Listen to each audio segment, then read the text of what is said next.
District of New York. Today we are announcing campaign finance, bribery, and conspiracy charges against Eric Adams, the mayor of New York City. As the indictment alleges, Mayor Adams engaged in a long-running conspiracy in which he solicited and knowingly accepted illegal campaign contributions from foreign donors and corporations. As we allege, Mayor Adams took these contributions even though he knew they were illegal.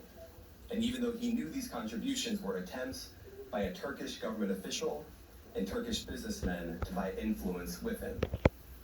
We also allege that the mayor sought and accepted well over $100,000 in luxury travel benefits from some of the same foreign actors who arranged many of the illegal campaign contributions. These benefits included free international business class flights and opulent hotel rooms in foreign cities. The mayor had a duty to disclose these gifts on his annual public disclosure forms so that the public could see who was giving him what. But as we allege, year after year after year, he kept the public in the dark. He told the public he received no gifts, even though he was secretly being showered with them. We allege that Adams accepted these benefits knowing that they were given to him because of his position. And in exchange for some of those improper benefits, he intervened in the New York City Fire Department's inspection process for a building owned and operated by the Turkish government, allowing it to open even though it had not passed the fire inspection. The corruption alleged in the indictment is, as I said, long-running. As we allege in the indictment, Adams' solicitation of illegal campaign contributions began in 2018. After he started raising funds for his 2021 mayoral campaign, he agreed to take contributions offered by multiple Turkish businessmen, several of whom he met in Turkey. Adams knew that these wealthy individuals could not legally donate in a U.S. election. Federal law clearly prohibits foreign donations.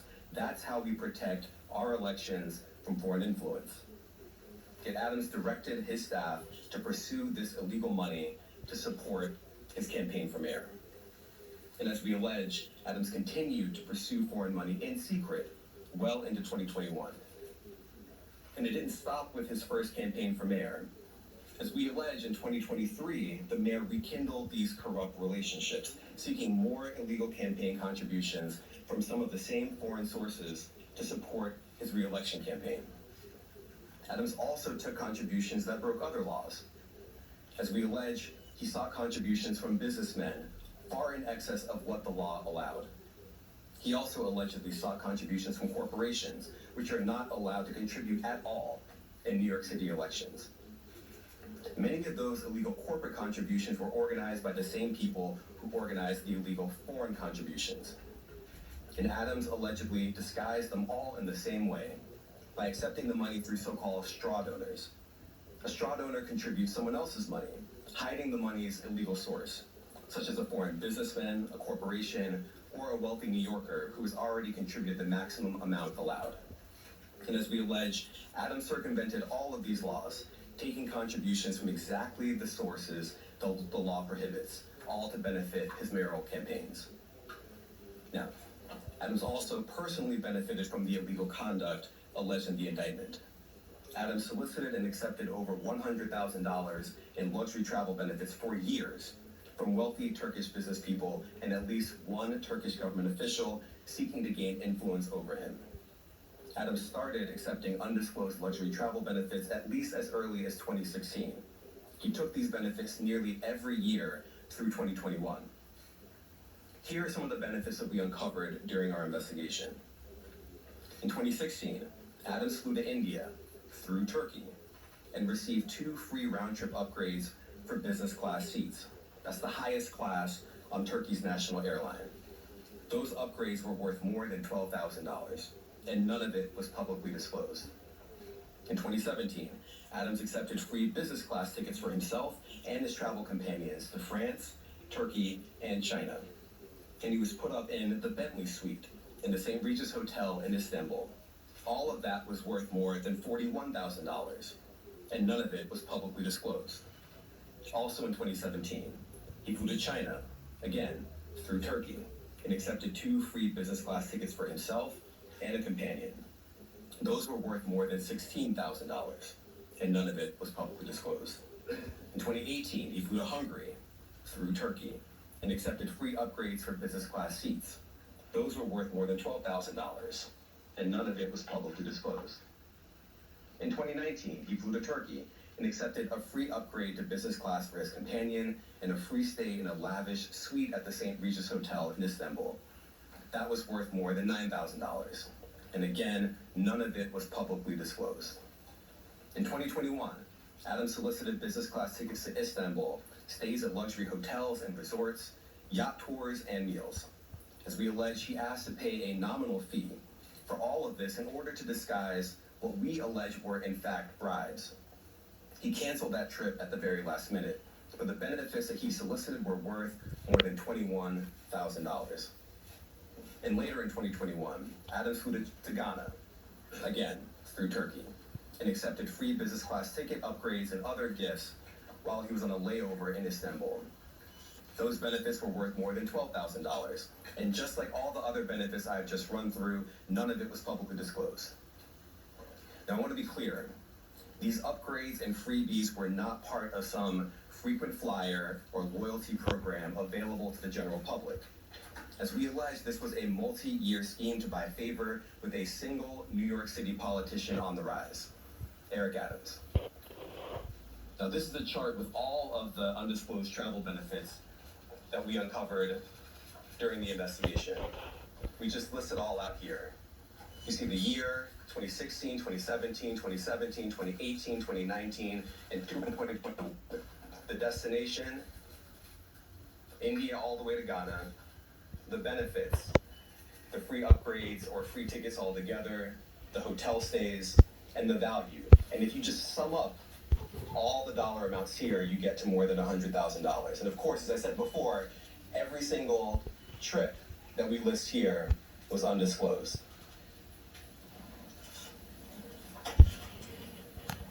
As we allege in the indictment, in addition to not disclosing these benefits, Adams sometimes created fake paper trails to try to cover up the travel benefits he solicited and received.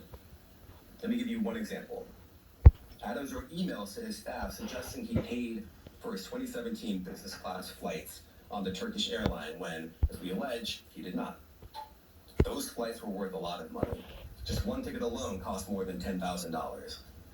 But months after taking the flights, Adams wrote an email to a staff member and told the staff member that he had left cash in her desk drawer and that she should send the money to the Turkish airline to pay for a trip he had already taken. As the indictment makes clear, that's just a clumsy cover-up. Now, just because Adams received benefits for free, that doesn't mean that there weren't strings attached. As we allege, a particular Turkish government official behind many of the benefits Adams sought and accepted gave Adams all these things to gain influence over him. We allege that Adams knew that and took the benefits anyway. We allege that when the Turkish government official needed him, Adams also took corrupt official action in exchange for some of the luxury travel benefits. In 2021, the Turkish government official was trying to open a brand new high-rise building in Manhattan that would house Turkey's consulate. There was significant time pressure because the Turkish official desperately needed the building to be open in time for a visit from Turkey's president. This building was important to the Turkish official, and it was important to Turkey. But the FDNY's fire safety professionals wouldn't let the building open because the building hadn't passed an inspection.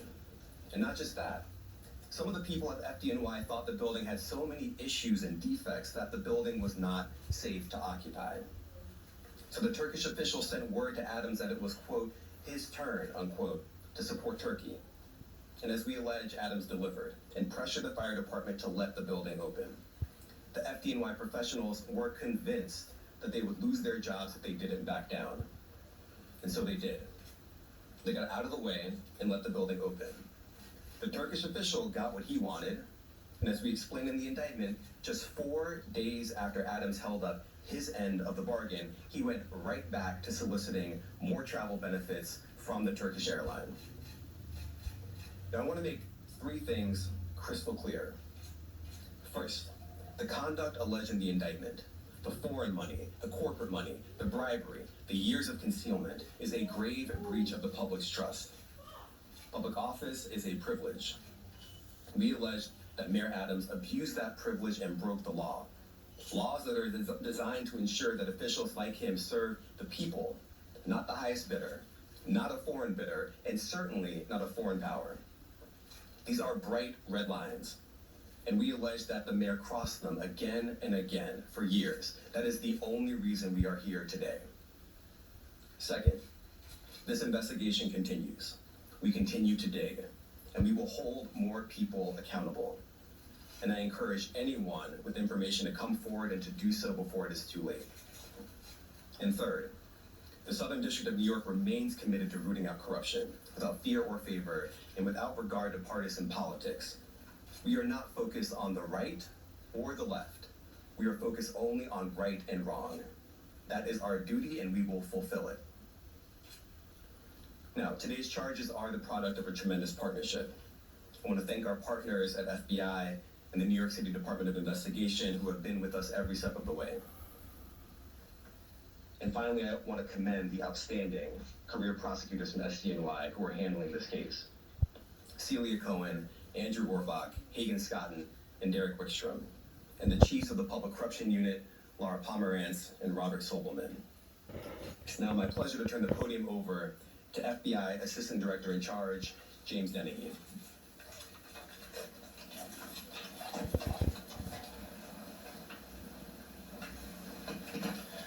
Good morning, and thank you for being here today. The indictment of a sitting mayor is not just another headline. It is a stinging reminder that no one is above the law or beyond reproach, and it serves as a sobering moment for all of us who place our trust in elected officials. Today's indictment sends a powerful message to every elected official in this country. Public service is a profound responsibility and should be a noble calling. When that's perverted by greed and dishonesty, it robs us of our trust. It's a pact between leaders and their communities, built on the pillars of trust, accountability, and transparency. When that pact is broken, the consequences ripple far beyond one office or one election cycle. We know not all leaders are corrupt. We know there are countless public servants who wake up every day with the intention of doing right by their constituents. But we cannot ignore the shadow cast by moments like this. When trust is eroded, it takes years, sometimes decades, to rebuild. The weight of today's action falls not just on the indicted official, but on every other public official who must now work harder to earn the public's confidence in them. It's important to remember accountability isn't just about punishing those with alleged wrongdoings. It's about lifting the communities they've let down. It's about rebuilding, restoring, and reimagining what public servants can and should do. It's up to us to demand more from our leaders, to hold them to the highest standards, and to remind them that the power of public office should never be abused. While some may be disappointed today, let me encourage you not to be defeated. The strength of our communities, our faith in one another, and our collective resilience are far greater than the alleged failings of any one individual. In closing, I'd like to thank the U.S. Attorney for the Southern District of New York, Damian Williams, and his office, Commissioner Jocelyn Strauber, and the New York City Department of Investigation and her team, as well as my team, the Public Corruption Squad here at FBI New York. Thank you. I'd like to welcome up Commissioner Jocelyn Strauber from the New York City Department of Investigation.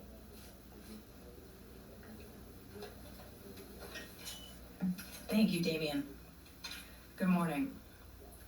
Today, for the first time in New York City's modern history, we announced criminal charges against the sitting mayor of New York City. As our highest elected official, the mayor should set the standard for all of city government and exemplify the integrity, transparency, and dedication to serving the public that all New Yorkers deserve. Instead, the indictment unsealed today alleges that Mayor Adams abused his power and position for nearly a decade as Brooklyn Borough President and as mayor to enrich himself and his mayoral campaigns. As charged, he sought and received illegal campaign contributions, luxury travel, and other personal benefits from foreign nationals, as well as individuals and businesses. He allegedly took steps to conceal those illegal contributions and personal benefits and involved city employees and campaign staff in that concealment. As the indictment explains, this kind of corruption has real costs to the city and to the public. As alleged, the mayor's 2021 campaign falsely certified compliance with campaign finance laws in order to conceal those illegal campaign contributions, and as a result of those false certifications, received over $10 million in public matching funds. The mayor's alleged acceptance and concealment of illegal contributions and personal benefits gave overseas benefactors, wealthy individuals, and businesses undue influence over the mayor, influence that federal and local laws seek to prevent. And as charged, in exchange for certain personal benefits, the mayor pressured the New York City Fire Department to forego a required fire safety inspection before the opening of the new Turkish consulate building. As the city's Inspector General, the Department of Investigation, a city agency, conducts its investigations confidentially and wholly independent of City Hall. We handled this investigation as we would any other, following the facts and seeking to hold wrongdoers accountable no matter their role or title. Our unique access to city records and expertise in matters of city government make us a critical partner in the fight to root out corruption, working closely with our law enforcement colleagues at the FBI and the U.S. Attorney's Office. If you have information about this case or about illegal conduct by any New York City official or employee, I encourage you to contact DOI by email at tipline@doi.nyc.gov or by phone at 212-825-2828. I want to thank the U.S. Attorney's Office for the Southern District of New York and the FBI for their partnership on this investigation. And I want to recognize and thank the dedicated, hardworking DOI investigators who are handling this matter. Senior Inspector General Eleanor Rivkin, Inspector General Audrey Feldman, Deputy Inspectors General Arturo Sanchez and Trenton Sweeney, and their supervisors, Deputy Commissioners Christopher Ryan and Dominic Sorella. Thank you. Thank you, everyone. Can you just say, Mayor Adams says that he's not going to resign. He said that this is a witch hunt. And welcome to News All Day. We continue to follow this.